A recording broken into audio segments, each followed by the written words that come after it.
Hello everyone, welcome back to my YouTube channel right to education. आज के session में हम लोग कक्षा 8 अध्याय 2 एक चर वाले रैखिक समीकरण का इंट्रोडक्शन पढ़ेंगे। देखिए, इस चैप्टर का नाम देखने में ही बहुत बड़ा लग रहा है, लेकिन हम लोग एक एक टर्म को पहले समझेंगे। कक्षा 7 के बेस पर हम लोग इसका इंट्रोडक्शन शुरू करेंगे। कक्षा 7 में हमने क्या पढ़ा था स्टूडेंट्स? चर और अचर पढ़े थे, जो कि मिलकर के क्या बनाते हैं? हमारे व्यंजक बनाते हैं। तो हम पहले कुछ टर्म को ही समझ लेते हैं, तब हम लोग समीकरण पे आएंगे। तो पहला इसमें यूज़ हो रहा है चर। तो हम लोग पहले चर को ही समझ लेते हैं कि चर आखिर होता क्या है। चर यानी कि वेरिएबल। वेरिएबल्स के नाम से ही पता चल रहा है कि जिसके मान बदल रहे हों, जिसके मान निश्चित ना हो।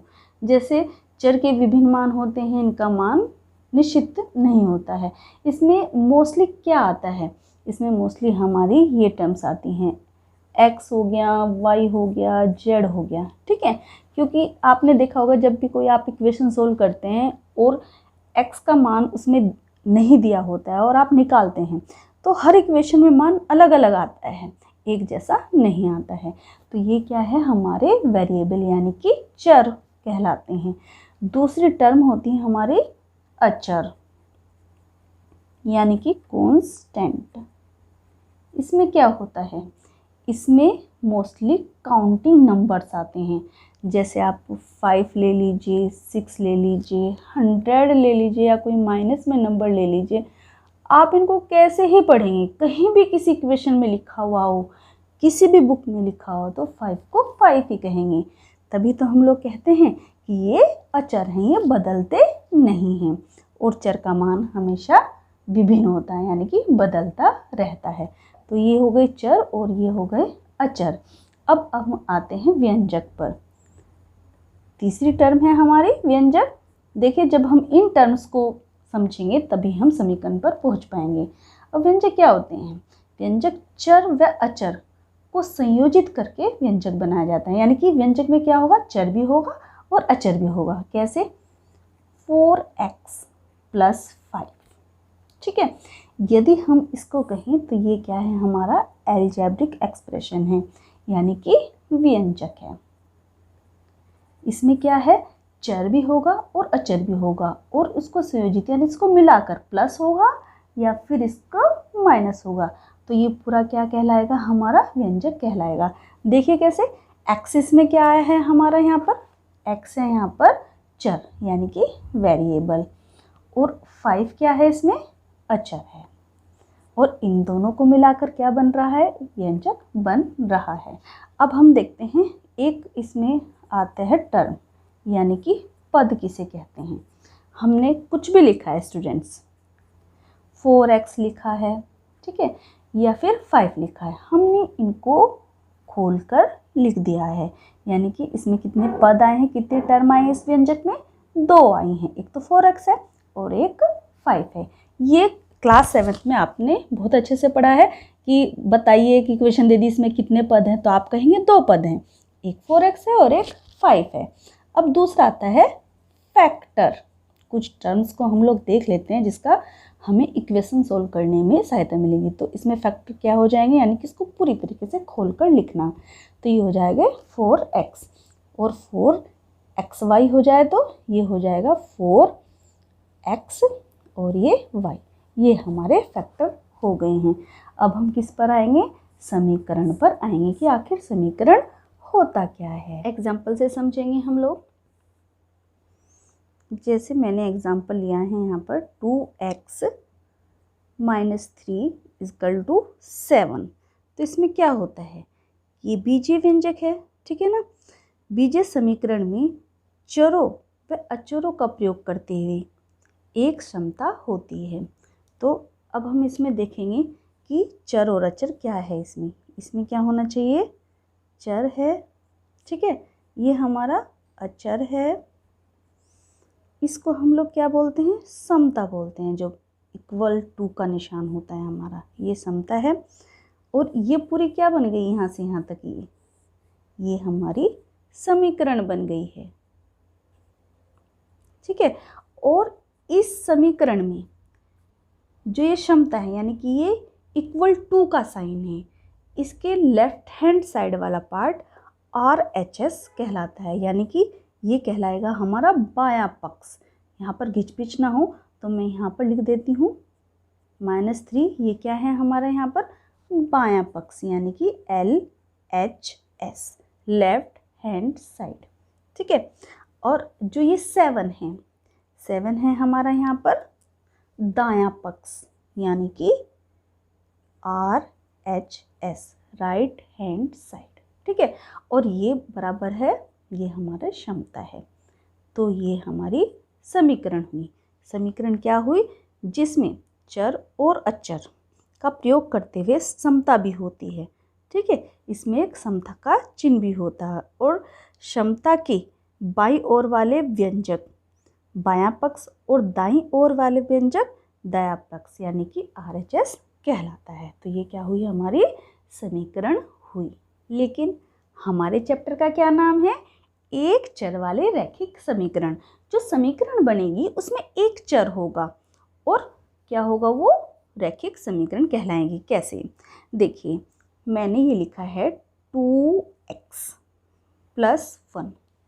तो आप बताइए इसमें x की पावर कितनी है? इसमें जहाँ पर नहीं लिखा होता उसमें x की पावर 1 होती है। तो जिसमें चर होगा और उसकी पावर केवल 1 होगी। ये नहीं होगा कि यदि मैंने ये लिख दिया ना 2x³ + 1, तो ये हमारी रैखिक समीकरण लीनियर इक्वेशन नहीं होगी। लेकिन जिसमें हमारी पावर 1 ही होगी तो वो हमारी लीनियर इक्वेशन होगी। और एक पद क्या होता है? मतलब इसमें क्या यूज़ होगा? जैसे मैं इक्वेशन बना दूँ 2x + y = 7, तो ये भी हमारी एक चर वाली नहीं होगी। क्यों नहीं होगी? क्योंकि ये भी चर है, ये भी चर है और चर कितने हो गए हैं? 2 हो गए हैं। तो ये हमारी एक चर वाली रैखिक समीकरण नहीं होगी। हाँ, यदि इसको ऐसे लिख दिया जाए केवल 2x = 7, तो ये हमारी एक चर वाली रैखिक समीकरण हो जाएगी। ठीक है स्टूडेंट्स, अब आपको बात समझ में आती है कि एक चर होगा, इसमें पावर भी एक ही होगी, उससे ही ये रैखिक बनेगी। ठीक है, रैखिक का मतलब होता है बहुत सिंपल सी इक्वेशन जिसकी पावर 1 हो। ठीक है, और उसमें क्या होगा? समता का निशान भी होगा, दायां पक्ष भी होगा और बायां पक्ष भी होगा। चर भी होगा उसमें और अचर भी होगा, लेकिन चर कितना होगा? 1 होगा। तो ये कंडीशन होगी एक चर वाली रैखिक समीकरण में। ठीक है, अब थोड़े बहुत एग्जाम्पल और देख लेते हैं हम। x² + 1 लिखा है, ठीक है, y + y² लिखा है, या 1 + z + z² + z³ लिखा है, और या फिर हमने यहाँ पर लिखा है 2x + 3, ठीक है, या 3x + y। कुछ इक्वेशंस मैंने यहाँ पर लिख दी है। तो हमें इसमें छांटना है कि हमारी लीनियर इक्वेशन कौन सी है। तो ये नहीं है क्योंकि इसकी पावर 2 है, ये भी नहीं है, इसकी भी पावर 2 आ गई है, ये भी नहीं है, यहाँ पर स्क्वायर आ गया है। देखिए, ये देखिए 2x + 3, ठीक है, बराबर यदि हम इसको 0 लिख दें तब बनेगी ये इक्वेशन, वरना ये व्यंजक रह जाएगा। तो ये हमारी लीनियर इक्वेशन हो गई है। यदि हम इसको देखें, ये भी नहीं है क्योंकि इसमें चर तो 2 हो गए ना, चर हमें क्या चाहिए? 1 चाहिए। तो केवल इसमें ये हमारी एक चर वाली रैखिक समीकरण होगी। स्टूडेंट्स, हमने व्यंजक देख लिया, चर और अचर देख लिए, समीकरण बनानी देख ली। अब इसका जो मेन पॉइंट है वो है हमारा समीकरणों का हल। देखिए, यही अभ्यास प्रश्न में भी आएगा कि समीकरणों को हल कीजिए। उन समीकरणों को हल करने का अलग अलग तरीका होगा।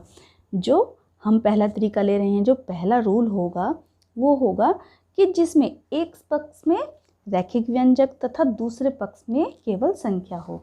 इस तरह के एग्जाम्पल आपको आएंगे। ठीक है, एग्जाम्पल के थ्रू ही समझेंगे हम इसको। एक पक्ष जैसे होता है ना, दायां पक्ष और बायां पक्ष क्षमता के बराबर में होता है, तो उसको देखते हैं हम लोग। एग्जाम्पल माना हमने लिया 5x + 3 = 30। ठीक है, अब हमें इसको सोल्व करना है। देखिए, एक पक्ष में यानी इसमें रैखिक व्यंजक है, रैखिक ही है क्योंकि इसकी स्क्वायर 1 है, और दूसरे पक्ष में केवल क्या है, संख्या है। ये देखिए संख्या है, तो इसको हमें सोल्व करना है। कैसे करेंगे, हम इसमें क्या करेंगे, जैसे ये +3 है, हमें x की वैल्यू हमेशा निकालनी होती है, तो जो बाकी का पोर्शन होता है उसको हमें ख़त्म करना होता है। वो कैसे, जैसे यहाँ पर +3 है, ये किस तरह से फिनिश हो जाएगा कि यहाँ पर +3 ना रहे, केवल हमारा क्या रहे, यहाँ पर चर रहे। तो हम क्या करेंगे, इसमें इस समीकरण में से -3 को घटा दें, तो क्या होगा, प्लस से माइनस कट जाएगा, फिर हमारा यहाँ पर 5x रह जाएगा। लेकिन स्टूडेंट्स ये ध्यान रखिए, जो चेंज हम, ये LHS साइड है हमारी और ये RHS साइड है, जो चेंज हम LHS में करेंगे वही हमें RHS में करना पड़ेगा, तभी वो इक्वल होगी इक्वेशन। तो हम क्या कहेंगे, इसमें यहाँ पर हम लिख भी सकते हैं कि दोनों पक्षों में 3 घटाने पर, ठीक है, लिख भी दीजिए चाहे यहाँ पर दोनों पक्षों में 3 घटाने पर, एक में नहीं घटाएंगे, जो करना है हमें दोनों में ही करना है, ठीक है। तो ये आ जाएगा 5x + 3, ये तो था ही पहले, यहाँ पर -3 कर दीजिए, और इधर 13 था, इधर भी -3 कर दीजिए। इक्वेशन पर कोई फ़र्क नहीं पड़ेगा क्योंकि 3 हमने बाएं पक्ष में से घटा दिया है और 3 ही हमने दाएं पक्ष में से घटा दिया, मतलब इक्वलिटी करी है। तो प्लस का माइनस का कट जाएगा, यहाँ पर बचेगा 5x = ये भी घटा दीजिए, ये बचेगा 10, ठीक है। अब हमें खाली क्या लाना है, यहाँ पर चर लाना है, x लाना है। अब हमें 5 भी हटाना पड़ेगा। अब कैसे हटाएंगे इसको, यदि हम लोग इसे 5 से डिवाइड कर दें, ठीक है, लेकिन कंडीशन क्या होगी, दोनों तरफ करना पड़ेगा। तो आप लिख दीजिए यहाँ पर दोनों पक्षों में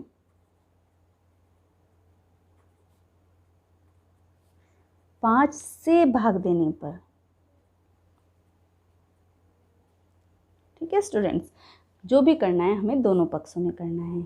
तो ये 5x है बराबर इधर 10 है, इधर भी 5 से डिवाइड कर दीजिए, इधर भी 5 से डिवाइड कर दीजिए, 5 से 5 कट जाएगा। अब इधर भी काटना पड़ेगा, 5 दूनी 10, तो x का मान क्या आया हमारा, 2 आया, ठीक है स्टूडेंट। अब हमें क्या करना है, कभी कभी ये आ जाता है कि इसके उत्तर की जांच कीजिए। उत्तर की जांच कैसे करेंगे स्टूडेंट्स, क्या होता है इक्वेशन में, जब ये इक्वल का निशान है इक्वलिटी का, तो इसका मतलब ये माना जाता है स्टूडेंट्स कि जितनी संख्या इधर है उतनी ही संख्या इधर होगी, यानी कि LHS = RHS। x का मान 2 आया है, यदि हमें यहाँ पर 2 रखने पर इधर भी 13 ही आता है, हमारे उत्तर की जांच हो जाएगी। कैसे देख लेते हैं थोड़ा सा उत्तर की जांच करके। 5x + 3 = 13, 5 गुणा x का मान क्या है हमारा, 2 आया है, 2 रख दीजिए यहाँ पर, +3 = 13, 5 दूनी 10 + 3 = 13, और 13 = 13। देखिए LHS इक्वल आ गई है RHS की, तो इसका मतलब ये सॉल्यूशन हमारा सही है। नेक्स्ट दूसरा तरीका होगा हमारा समीकरण को हल करने का पक्षांतरण यानी ट्रांसपोजिंग। कैसे, एग्जाम्पल देख लेते हैं पहले। यहाँ पर एग्जाम्पल हमने लिया है 2y + 9 = 4। देखिए पक्षांतरण का मतलब ही इसके नाम से पता चल रहा है कि ये इधर का पक्ष है, ठीक है, बायां पक्ष है, ये दायां पक्ष है, यानी इनका स्थानांतरण होगा, एक पक्ष दूसरी तरफ जाएगा। कैसे, हमें किस चर का मान निकालना है, y को मान निकालना है, तो y को हमें अकेले छोड़ना है। सबसे पहले हमें ये देखना है, तो y को अकेले छोड़ने के लिए ये 9 और 2 का स्थानांतरण होगा। वो कैसे होगा ये देखिए, जब हम कोई भी चीज़ या कोई भी अक्षर बाएं से दाएं या दाएं से बाएं लेकर आते हैं तो प्लस का हो जाता है माइनस, माइनस का हो जाता है प्लस, गुणा का हो जाता है भाग, और भाग किस में चेंज हो जाता है, गुणा में चेंज हो जाता है। इस चीज़ का ध्यान रखना है हमें जब हम इस इक्वालिटी के चिन्ह को क्रॉस करेंगे, समता के चिन्ह को। तो हम पहले 9 लेकर जाएंगे RHS की साइड, ठीक है। ये LHS है और ये RHS है, तो बराबर के नीचे बराबर ही लिखेंगे। 2y बराबर 4 हमारा ज्यों का त्यों, 9 हमारा RHS की तरफ जाएगा और ये प्लस का है, इधर आकर किस चीज़ का हो जाएगा, माइनस का हो जाएगा, तो ये -9 हो जाएगा। अब हमारे पास क्या रह गया है, यहाँ पर हमें y को अकेला करना है और जो इसके पास है ये 2y का मतलब होता है कहीं पर भी 2 गुणा y, तो ये गुणा में है और जो गुना होता है दूसरी तरफ जाता है तो वो भाग हो जाता है। तो 2y बराबर पहले तो यही घटा लीजिए, ये -5 आ जाएगा और जब 2 उधर जाएगा गुना में है तो भाग हो जाएगा, -5 और नीचे अपोन में आ जाएगा 2, ठीक है। तो यही हमारी आंसर आ जाएगा, ठीक है। जब हम इस y के मान को -5/2 को y का मान रखेंगे यहाँ पर तो ये दोनों इक्वल आएंगे। इसका उत्तर का जांच भी कर सकते हैं। जो ये पक्षांतरण वाला हमारा जो तरीका है ये सबसे ज़्यादा यूज़ होता है, और ये भी, यानी अगला क्या है हमारा, जब दोनों पक्षों में चर हो। 2 पक्ष दिए हैं, एग्जाम्पल के थ्रू देखेंगे। 4x - 7 बराबर 2x + 7, ये हमें इक्वेशन दी हुई है, ये इक्वेशन है, हमें इसको सोल्व करना है। देखिए दोनों पक्षों में क्या है, चर है, इधर भी x आ रहा है और इधर भी x आ रहा है, x ही है, इसलिए ये रैखिक समीकरण है। जो इस इक्वेशन में चर होंगे वो एक तरफ ले आएंगे और जो अचर होंगे वो एक तरफ ले आएंगे। कैसे देखते हैं, ये RHS है, LHS है, ठीक है। 4x है, ये हमारा चर है, -7 ये अचर है, इधर ये चर है, ये अचर है। तो जब हम इधर की साइड क्रॉस करेंगे तो प्लस का माइनस हो जाएगा। देखिए कैसे, 4x है, यदि मैं 2x को बाईं तरफ लेकर आती हूँ तो यहाँ पर प्लस का था तो इधर माइनस का हो जाएगा, बराबर की जगह बराबर। ये 7 हमने जो क्या तो लिखा, जब ये 7 इधर आएगा तो ये माइनस का है तो इधर प्लस का हो जाएगा। 4x प्लस का है, -2x माइनस का है, तो यहाँ पर आ जाएगा 2x = ये आ जाएगा 14। अब देखिए ये यहाँ पर गुना का है, जब हम इसको x का मान निकालेंगे तो उधर जाकर भाग हो जाएगा, यानी कि 14/2, 2 सत्ते 14, तो x का मान यहाँ पर आ जाएगा 7। तो इस तरीके से जब दोनों पक्षों में चर हो तो हम लोग इस तरीके से क्वेश्चन को सोल्व करेंगे। नेक्स्ट है हमारे पास वज्र गुणन, यानी कि हम लोग वज्र गुणन की सहायता से क्वेश्चन को कैसे सोल्व करेंगे, जिसे क्रॉस मल्टीप्लिकेशन भी बोलते हैं।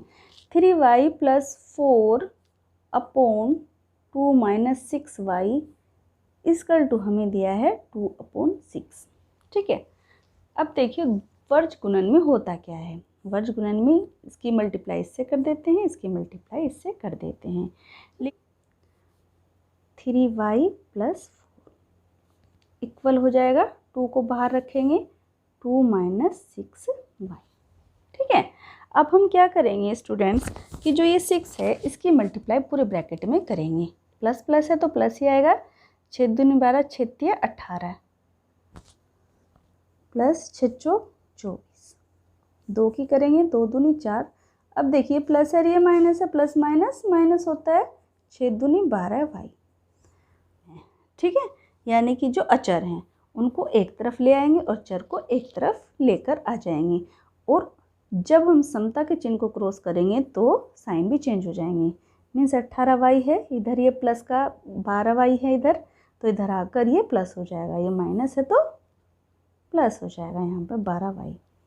ये 4 जो का तो ये प्लस है तो इधर की साइड आकर के माइनस हो जाएगा, -24, ठीक है स्टूडेंट्स।